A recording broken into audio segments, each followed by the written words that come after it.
লাইটটার কারণে তো ছবি ভালো আসতেছে না। ওরে আল্লাহ ভাই লাইটটার কারণে ছবিটা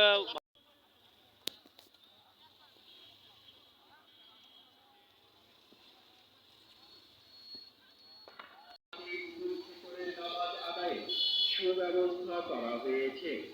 উক্ত নামাজের জামাত বাবুপাড়া রেলওয়ে ঈদগাহ মাঠে সকাল 8:30 অনুষ্ঠিত হবে ইনশাআল্লাহ। ঈদের নামাজের ইমামতি করবেন বাবুপাড়া রেলওয়ে জামে মসজিদে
প্রস্তুতিমূলক 2 দিনব্যাপী ঈদ উৎসব আনন্দ উৎসব মুখর পরিবেশে ঈদকে উদযাপন করার জন্য এই 2 দিন ভিতর যেহেতু ভিন্ন পরিবেশে এই ঈদ উল ফিতর উদযাপিত হচ্ছে, আজকে আমরা ফেসিস মুক্ত পরিবেশে এই উদযাপন করছি।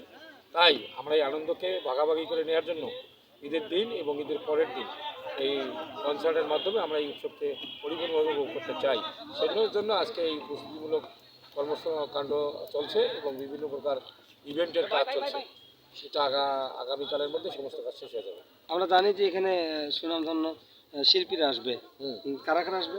আমাদের এখানে প্রজাপান চ্যাম্পিয়ন সালমা সহ আরও অনেক নামি দামি শিল্পীরা আসবে। আমরা এখনই নাম ঠিকমতো সালমাই শুধু সুকুমার রায়, হ্যাঁ সুকুমার রায় বাউল শিল্পী, হ্যাঁ বাউল শিল্পী আসবে এবং 2টা মঞ্চে কালকে এবং পরশু দিন দুদিনে এই মঞ্চ মাতানো গান বাজনা হবে। রংপুর বিভাগ এবং ঢাকার বিভাগে কেউ আসবে এখানে? বিভাগে বলতে বিভাগীয় কেউ আসবে এখানে? না, নেতৃবৃন্দ আসবে না। এটা তো ঈদ সার্বজনীন এটা আপনারা দেখেন যে সব ঈদ আনন্দ উৎসব উদযাপন কমিটি আমরা এখানে যদি তিস্তা পারের কিছু এখানে কিছু হবে এখানে সেটা গত পরশু দিন তিস্তা পারের কিছু ভিজুয়াল আমরা প্রজেক্টরের মাধ্যমে দেখি। সেটা কয় তারিখে? 2 তারিখে পরের দিন, ঈদের পরের দিন, মানে 1 তারিখে 1 তারিখ ঈদের পরের দিন। এটা কয়দিন ব্যাপী? তাহলে 2 দিন ব্যাপী। 2 দিন। আমরা শুনেছি এটা ঈদের দিন তারপরের দিন নাকি? না, তারপরের দিন নাই, 48 ঘন্টার আর কি এটা হচ্ছে। 48 ঘন্টা বলতে ওইভাবে না আর কি, 2 দিন আর কি, ঈদ পূর্ণ 2। ও হয়েছে। ধন্যবাদ।